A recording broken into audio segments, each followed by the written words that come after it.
Down at the beach, South Florida, talking about Barber Vintage motorcycle swap meet in Birmingham, Alabama, if that makes any sense at all. So I made a couple videos of the swap meet when I was there, and it seemed to be, you know, people seem to like it. I got almost, I don't know, 900 views on them. But I didn't talk at all because I wanted to show what it was like at the event, and the videos I watched that I could find on YouTube were they were good, but a lot of them didn't show the prices and any close-ups of the bikes. So that's what I kind of wanted to capture with the close-ups. And so I think I had accomplished that, the prices, because I had never been there, and that was the first time this past October that we actually went. So I went with my wife, which some people said don't bring your wife there, but my wife hangs, she's good.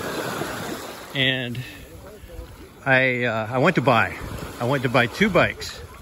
I wanted a 73 Yamaha 80 GT, and I wanted a 73 45 125 MX, all MX. So I couldn't find what I was looking for.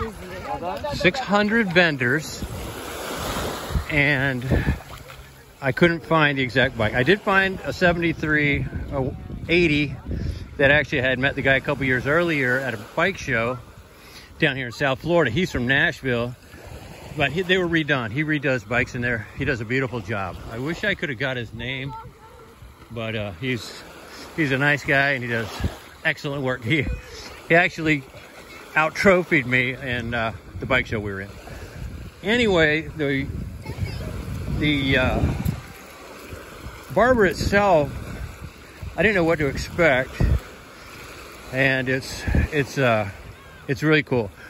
600 vendors, like I said. There's 2 swap meets this year. They said 1 year only, but who knows? Hopefully they do it again next year. An upper and a lower swap. Lower is the big one. We brought our e-bikes. We camped at a campground outside the park about 40 minutes away, which was fine. Got there about 9:30, and it was packed. It was already packed. So you see on my videos, if you watch me, how many people were there. So we put it around up and down each aisle on my e-bike, and I just kind of pushed, you know, not really pedaling very fast because there's a lot of people. But I was on a mission, man. I was there to buy. I wanted to buy bikes and parts, but I didn't have, I mean, I wanted the bikes worse than the parts, so I didn't stand there and look at every little bitty part. It'd take you for days. It's open for 3 days. We're there for 1 day. So we had to get it going. I didn't have time to mess around. So I kind of made a mental note of the bikes that I liked.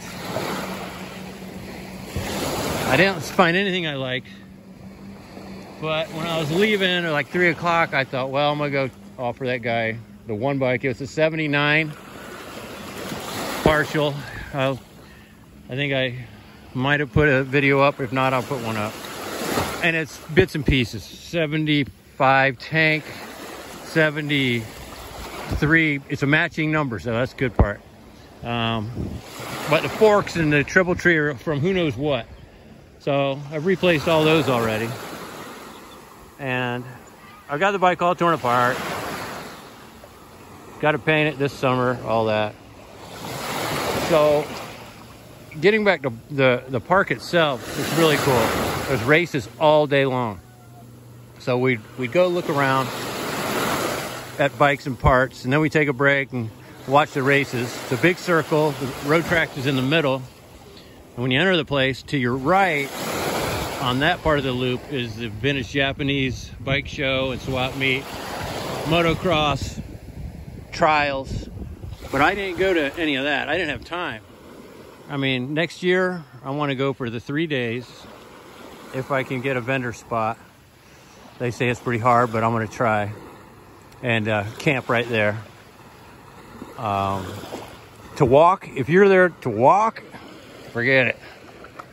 It's hilly, and if you buy parts, you know, there is a place that you can pick up the parts, supposedly. We kind of didn't know that until after I conned my way into the, I think it was a VIP parking area. The guy let me go in there real quick, and I had to push a bike quite a ways. I mean, there's no pulling right up to your spot where you bought your bike at with your car. It ain't gonna happen.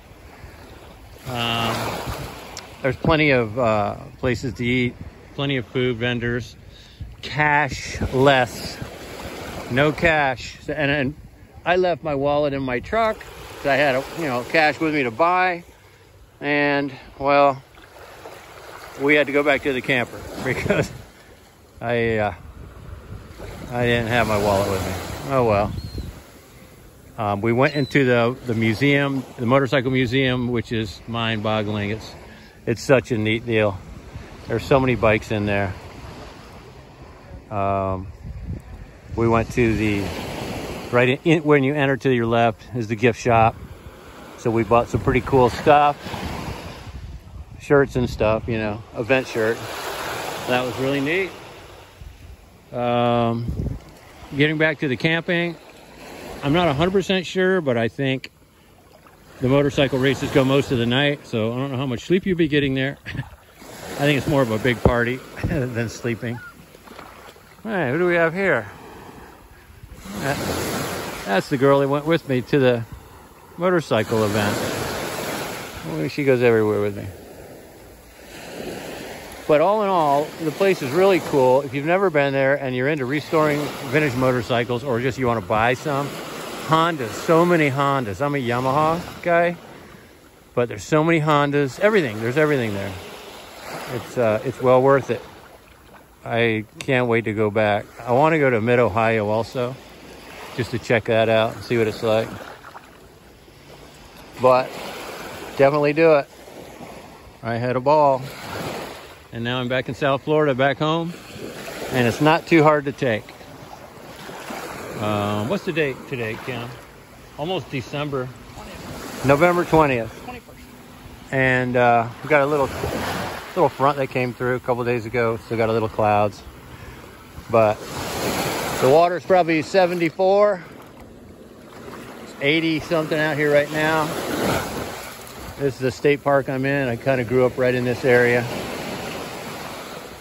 I've been here my whole life, so I kind of like it.